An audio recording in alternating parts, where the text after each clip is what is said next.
For he that is against us, he that is not against us is for us. For truly I say to you, whoever gives you a cup of water to drink, because you bear the name of Christ, will by no means lose his reward. In the name of the Father, and of the Son, and of the Holy Ghost.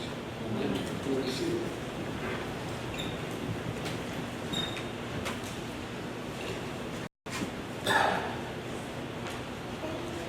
I think that a lot of the time, we Christians get a bad rap today for having a faith that is not very practical. Or in other words, I'm sure you've heard that we sometimes can be so heavenly minded that we're no earthly good.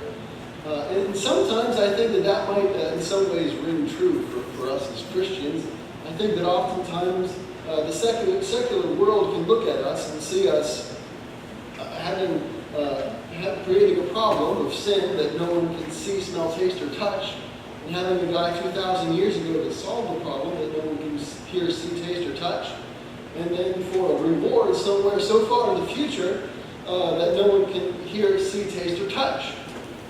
But I think that as we look at the Gospel of Mark today, I think we find an answer to that sort of accusation from the secularists. And I think that not only can we find an answer to that criticism, but I think that also we can find some practice for how we ourselves can be practical Christians and live practically in our world with a very practical faith. With that being the case, let's take a closer look at the Gospel of Mark today. In the very beginning it says, John said to Jesus, "Teacher, we saw a man casting out demons in your name, and we forbade him, because he was not following us." But Jesus says, "Do not forbid him, for no one who does a mighty work in my name will be able soon after to speak evil of him." And so what we have taking place here is you have Jesus, his disciples, and then you have another man who's not even following Jesus. He's not part of the clan. He's not part of the group. And suddenly he's doing the work of Christ, separate and apart from his followers. And so John looks at this and he doesn't like it. So he shuts the man down and comes to tell Jesus what was going on. And Jesus, I think, has a surprising reaction to this. Instead of saying, "Well, good, we should have shut him down. He's not one of us." Instead he said, "No, he shouldn't have done that." And I think that his next response is very telling for each of us. I think that we have heard a similar response, I think probably from all of the shoot-'em-up war movies that we watch. I'm sure you've heard this said before in one of those movies. "Well, if you're not for me, then you're against me." Right? We've all heard that line before from the hero in our favorite shows and movies. Well, what that kind of a response does is it draws a line in the sand. And it says either you're on this side or you're on that side. There's no middle ground, there's no in between. And what happens when you do that is everybody on the other side of that line begins to look like an enemy. There's no longer any possibility of an outstretched hand. Suddenly your dukes are up and we're ready for war. But I think it's fascinating what Jesus does, because he takes that saying, "If you're not for me or against me," and he turns it on its head. Did you notice how what he says is the exact opposite of those very words? Instead, he says, "For he that is not against us is for us." He that is not against us is for us. Do you see how that has a very different effect than your shoot-'em-up hero? The shoot-'em-up hero draws a line in the sand and creates enemies. Whereas what Jesus does is he erases the line in the sand and creates the possibility for friends and allies. I think that Jesus Christ has a very positive outlook. And I fear that the church in our world today has begun to forget this lesson of Christ. As I look at our church in the world today, far too often we are drawing lines in the sand and seeing everyone else as an enemy. And we're ready to start the war. As instead of reach out the hand of friendship. But as we look at through the church throughout history, I think we find something very different.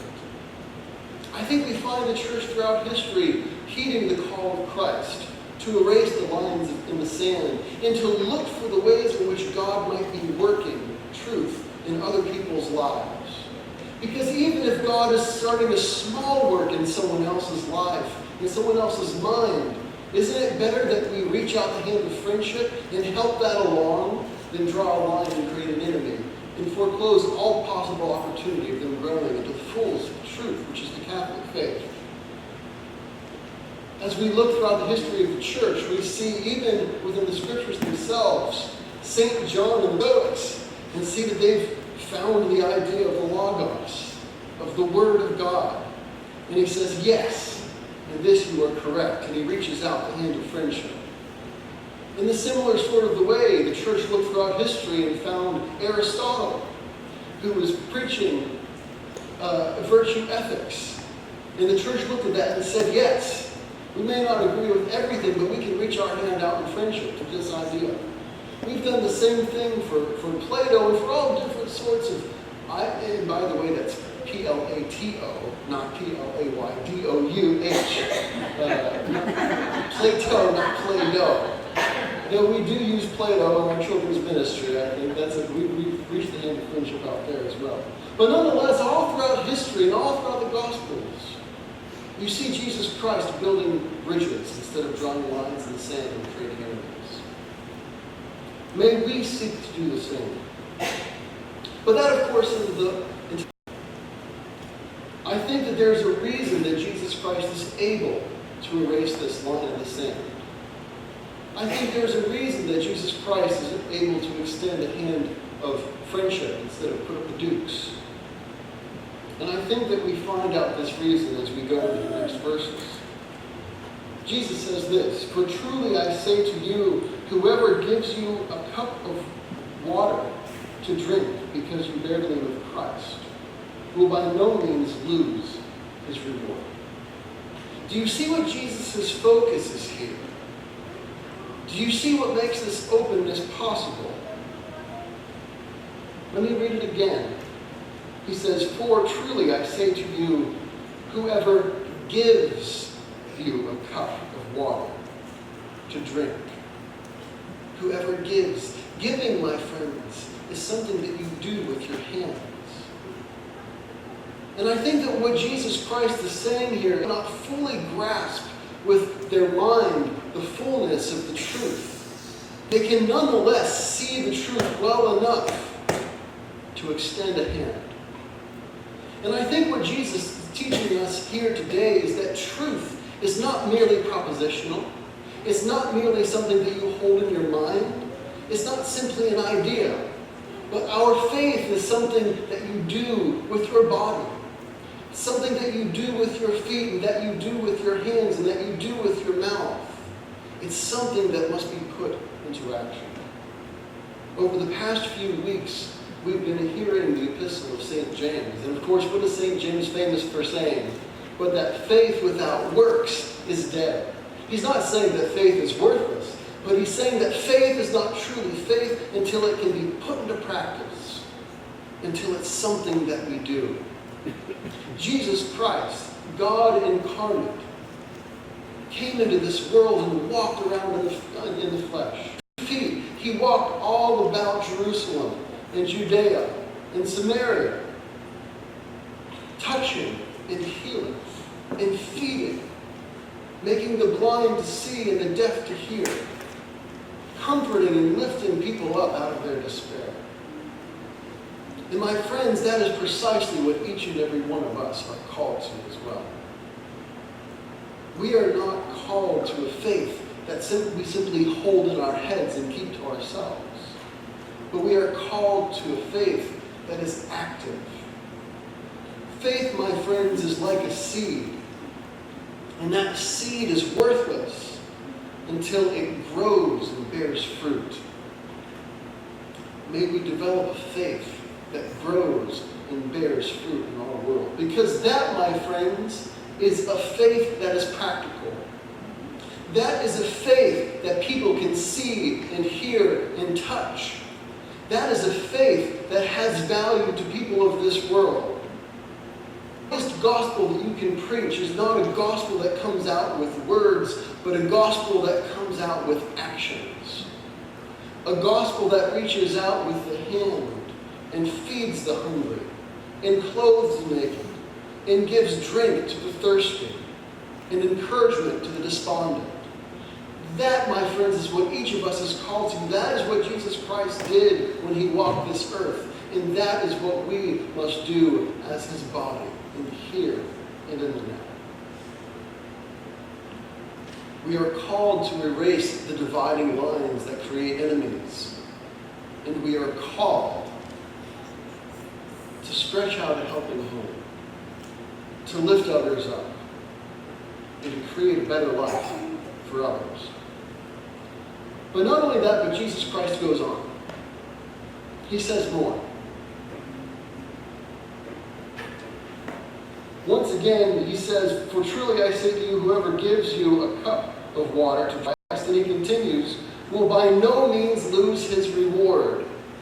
We focused on the last half of that before, and I want to focus on the next half of that. That they will by no means lose their reward. What is this reward that we are talking about? I think that oftentimes, most likely what we would attach to that is heaven. Of course, that reward is heaven, that if you live the faith in this world today, that sometime down the road, the reward that you will reap is a heavenly reward. And I think as you read on in the passage that this suspicion will be confirmed by Christ himself, who then proceeds here to give warnings about hell and about how we should be willing to give up anything in order to stay out of hell and to keep ourselves from experiencing those torments. But I think that we ought to caution ourselves here at this point. We want to be putting that reward or that punishment, heaven or hell, far off into the future someplace, as though it's something that merely happens in the afterlife.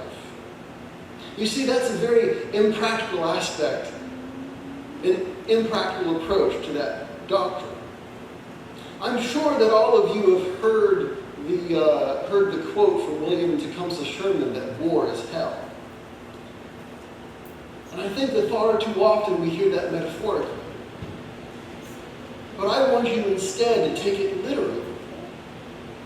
I think what he said is true. War is literally hell. And it goes further than that. I think each of us can look back at moments in our life and say to ourselves, my goodness, that was hell. Am I right?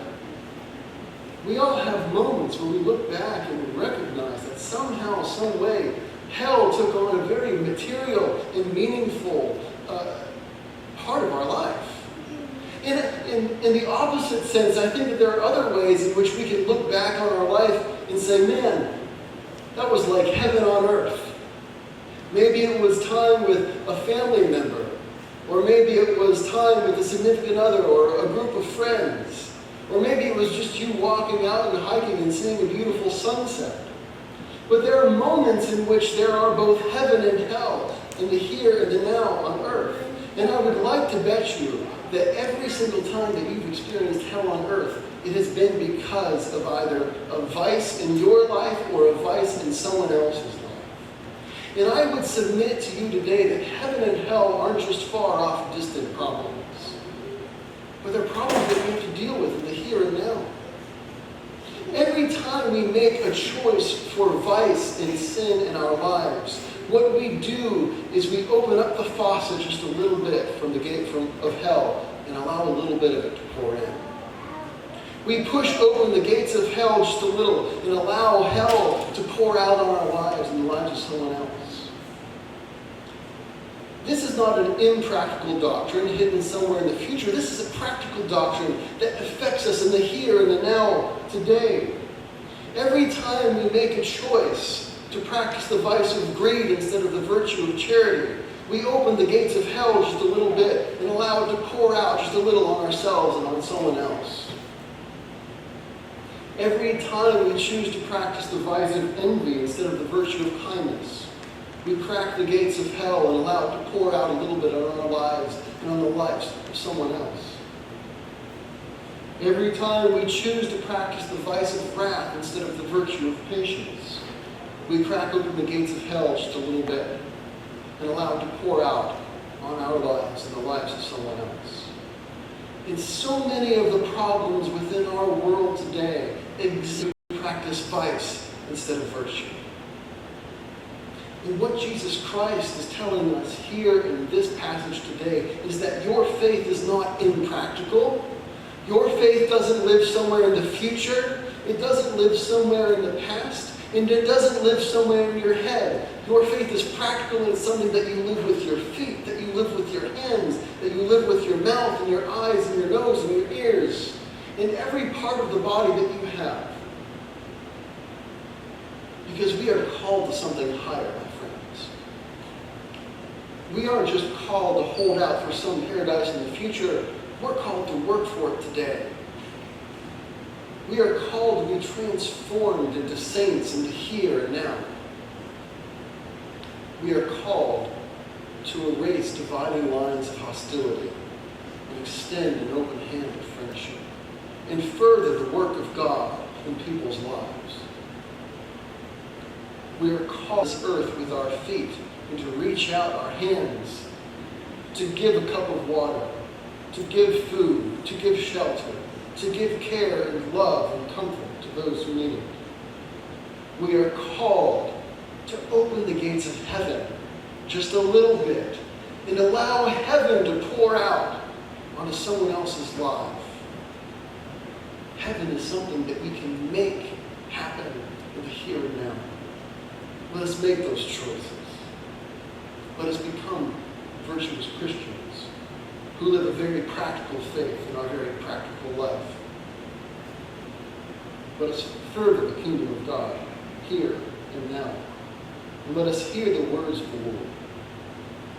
He that is not against us is for us. Truly I say to you, whoever gives you a cup of water to drink because you bear the name of Christ will by no means lose his reward. In the name of the Father, and of the Son, and of the Holy Ghost.